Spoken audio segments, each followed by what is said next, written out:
Hello students और BCom third year financial management में आज हमारा टॉपिक है need and importance of capital budgeting, यानी कि पूंजीगत बजटन की आवश्यकता एवं महत्व। इसमें सुनिए, पहले पूंजीगत बजटन की आवश्यकता कि नीड ऑफ कैपिटल बजटिंग। पूंजी संपत्तियों में विनियोग एक बहुत महत्वपूर्ण परंतु कठिन समस्या है।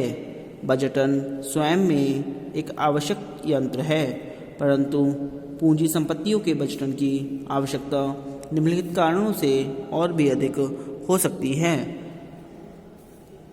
नंबर 1, पूंजीगत परियोजनाओं में बहुत धन का विनियोग होता है, अतः उनका कुशल बजटन आवश्यक है। नंबर 2, पूंजीगत परियोजनाओं में विनियोजित धन एक स्थायी बंधन है। बिना महत्वपूर्ण हानि के इनसे धन तुरंत वापस नहीं लिया जा सकता। नंबर 3, पूंजीगत परियोजनाएं व्यवसाय के आगामी कई वर्षों की अर्जनों को प्रभावित करती हैं। उदाहरण के लिए श्रम के स्थान पर मशीन के प्रतिस्थापन में व्यवसाय की स्थिर लागतें बढ़ जाती हैं। नंबर 4, दीर्घकालीन विनियोग निर्णयों की पेचीदगियां अल्पकालीन विनियोग निर्णयों से अधिक विस्तृत होती हैं, क्योंकि एक तो इन निर्णयों का प्रभाव चालू वर्ष से भी आगे तक रहता है और इनकी शुद्धता का तुरंत सही अनुमान नहीं लगाया जा सकता। दूसरे, इन परियोजनाओं का प्रभाव आगामी बहुत से वर्षों तक रहने के कारण इनमें अनिश्चितता व जोखिम भी अधिक होती है। उपयुक्त कारणों से व्यवसाय में कुशल पूंजीगत बजटन बहुत आवश्यक हो गया है। उद्योगों के बढ़ते हुए आकार व मशीनीकरण से इसकी आवश्यकता और भी बढ़ रही है। अब इसमें आता है पूंजी बजटन का महत्व, यानी कि इम्पोर्टेंस ऑफ कैपिटल बजटिंग। यह बिक्री बजट में प्रदर्शित अतिरिक्त विक्रय राशि को पूरा करने के लिए उत्पादन सुगमताओं के संवर्धन की संभावनाओं पर प्रकाश डालता है। पूंजी बजट के आधार पर नष्टप्राय संपत्ति या प्रयोग विहीन संपत्ति की पुनर्स्थापना के लिए उपलब्ध विभिन्न वैकल्पिक संपत्तियों के प्रारूपों के बारे में ज्ञान प्राप्त किया जा सकता है। दीर्घकालीन योजना व नीति निर्माण में सहायक होता है। फिर रोकड़ पूर्वानुमान व बजट के लिए आवश्यक होता है। संपत्ति पुनर्स्थापन व ह्रास के संबंध में एक ठोस नीति अपनाने में सहायक होता है। लागत नियंत्रण व लागत कमी की विधियों पर विचार विमर्श करते समय सहायक होता है। इस बजट के आधार पर हम यह देख सकते हैं कि मानवीय श्रम के स्थान पर मशीन का प्रयोग लाभकर होगा या नहीं। इसी प्रकार कार्यदशाओं में सुधार या सुरक्षा विधियों की पूंजी लागत के संबंध में इस बजट का अनुमान लगा सकते हैं। अब आता है इसमें पूंजी खर्च पर नियंत्रण, यानी कैपिटल एक्सपेंडिचर्स कंट्रोल। सुनिए, औद्योगिक इकाइयों में मशीनीकरण और स्वचालन के विस्तार से पूंजीगत व्ययों का नियंत्रण बहुत महत्वपूर्ण हो गया है। पहले की तुलना में आजकल स्थायी संपत्तियों में विनियोग बहुत बढ़ गया है। इन व्ययों से कंपनी की भावी नीति और दीर्घकालीन लाभप्रदता प्रभावित होती है, इसलिए इन व्ययों पर समुचित नियंत्रण आवश्यक हो जाता है। इसके लिए प्रबंध लेखपाल पूंजीगत व्ययों पर नियंत्रण की एक प्रणाली क्रियान्वित कर सकता है, जिसकी मुख्य बातें निम्नलिखित होती हैं। नंबर 1, प्लान्ड डेवलपमेंट, यानी कि नियोजित विकास।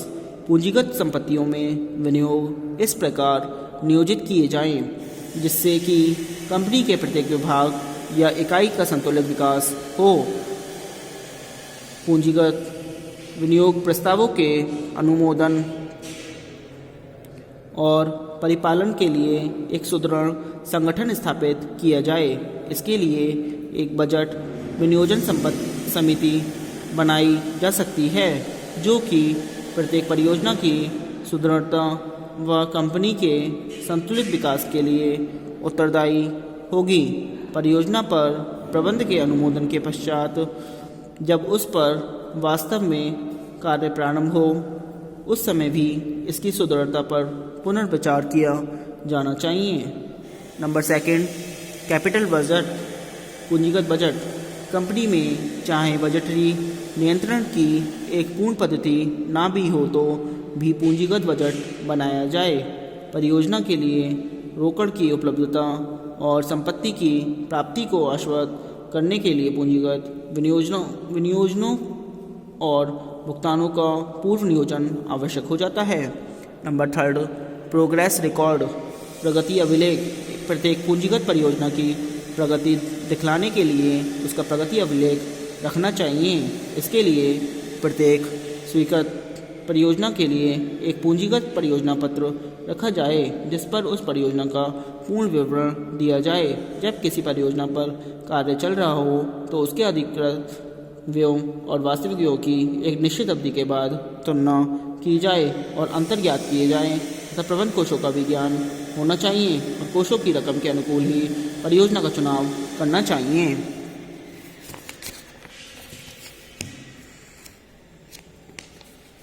अब अगला टॉपिक आता है हमारा meaning and definition of cost of capital, यानी कि पूंजी की लागत का अर्थ एवं परिभाषाएं। इसमें सुनिए पहले, व्यावसायिक संस्था आवश्यक पूंजी की रकम को विभिन्न स्रोतों से प्राप्त कर सकती है। प्रत्येक स्रोत के अपने गुण व दोष होते हैं। संस्था आय, जोखिम व नियंत्रण की दृष्टि से स्वामियों के हितों की सुरक्षा करते हुए इन सभी पूंजी स्रोतों के बीच अनुकूलतम संतुलन स्थापित करती है। आय, जोखिम व नियंत्रण के अलावा पूंजी की लागत की अवधारणा भी पूंजी के स्रोतों के चुनाव व उनके संतुलन को प्रभावित करती है। संस्था जिन स्रोतों से पूंजी की रकम प्राप्त करती है उन्हें हम विनियोजकों की संज्ञा दे सकते हैं। विनियोजक जब अपना संचित धन अन्य को सौंपते हैं तो वह आश्वासन प्राप्त करना चाहते हैं कि न केवल उनकी रकम संस्था के हाथ में सुरक्षित रहेगी बल्कि उन्हें उनकी पूंजी का उचित मूल्य भी सतत रूप से मिलता रहेगा। यह कहना आवश्यक नहीं है कि कुछ विनियोजक सुरक्षा पर अधिक जोर देते हैं तो कुछ पूंजी के मूल्य पर बल देते हैं। फलस्वरूप विभिन्न विनियोजकों के संदर्भ में पूंजी का मूल्य एक समान नहीं होता है। अन्य शब्दों में पूंजी के कुछ साधन सस्ते होते हैं और कुछ साधन महंगे होते हैं। दूसरी तरफ पूंजी ग्रहण करने वाली संस्था उतनी ही रकम पूंजी मूल्य के रूप में चुकता करने को तैयार होती है जो उसके द्वारा उस पूंजी पर अर्जित प्रत्यय की दर से अधिक ना हो। इस तर्क के आधार पर यह कहा जा सकता है कि पूंजी के उन्हीं स्रोतों को अपनाना चाहिए जो सस्ते हों, परंतु यह नीति वित्तीय दृष्टि से सुदृढ़ नहीं मानी जा सकती है क्योंकि पूंजी मूल्य के साथ साथ अन्य कारक आय, जोखिम व नियंत्रण आदि को भी ध्यान में रखना पड़ता है। व्यवहार में कुछ महंगे स्रोत व कुछ सस्ते स्रोत चुनकर उनमें ऐसा संतुलन स्थापित किया जाता है कि उनकी औसत संयुक्त लागत उनकी पूंजी पर प्रत्यय की दर से अधिक न हो। सामान्यतः किसी विशेष स्रोत से पूंजी प्राप्त करने व उपयोग करने के बदले में जो मूल्य चुकाना पड़ता है उसे ही पूंजी की लागत कहते हैं। व्यवसाय के प्रबंध को पूंजी पर इस लागत की रकम को अर्जित करना ही बहुत ही आवश्यक होता है। इस अर्थ में यह वह न्यूनतम दर है जिसको पूंजी पर अर्जित करना प्रबंधकों के लिए आवश्यक होता है क्योंकि इससे कम दर पर अर्जन व्यवसाय के लिए हानिप्रद होता है। सोलोमन इजरा के शब्दों में पूंजी लागत पूंजी खर्चों के लिए अर्जित न्यूनतम वांछित दर या कट ऑफ रेट देती है। इसमें परिभाषा है जी, हंट, विलियम एंड डोनाल्डसन के according it cost of capital bracket में यानी कि कॉस्ट ऑफ कैपिटल को इट बोला है may be defined as the rate that must be earned on the net proceeds to provide the cost elements of the burden at the time they are due. मतलब Hunt, William तथा Donaldson के according शब्दों में इसे पूंजी की लागत इस प्रकार परिभाषित किया जा सकता है कि यह वह दर है जो शुद्ध राशि पर अर्जित की जानी चाहिए, जिससे देय होने पर लागत व्ययों की पूर्ति की जा सके। नंबर सेकंड है एम.जे. गॉर्डन के according the cost of capital is the rate of return a company must earn on an investment to maintain the value of the company. MJ. Gordon के शब्दों में पूंजी की लागत का तात्पर्य उस प्रत्याय दर से है जो कि एक कंपनी को अथवा मूल्य यथावत रखने हेतु विनियोग पर अर्जित करनी चाहिए। थर्ड आती है W.G. लोवेलियन के according A firms so called cost of capital commonly expressed as an annual percentage figure is simply that rate of return which its assets must produce in order to justify raising the funds to acquire them। W.G. लेवोलियन के शब्दों में एक firm की तथाकथित पूंजी की लागत, जिसे सामान्यतः वार्षिक प्रतिशत के रूप में व्यक्त किया जाता है, सरल शब्द रूप में वह प्रत्याय दर है जो उस फर्म की संपत्तियों को अपना विनियोग औचित्य प्रदर्शित करने के लिए अर्जित करनी चाहिए। उपयुक्त परिभाषाओं के आधार पर हम निष्कर्ष के रूप में कह सकते हैं कि पूंजी की लागत वह न्यूनतम प्रत्याय दर है जो एक फर्म को अपने विनियोग से अवश्य अर्जित करनी चाहिए, जिससे फर्म उस विनियोग के लिए प्राप्त किए गए कोषों की लागतों का भुगतान कर सके। अब हमारा है topic importance of the concept of the cost of capital. यह हम आपको कल कराएंगे, यानी पूंजी की लागत अवधारणा का महत्व। आज के लिए इतना ही। Thank you very much.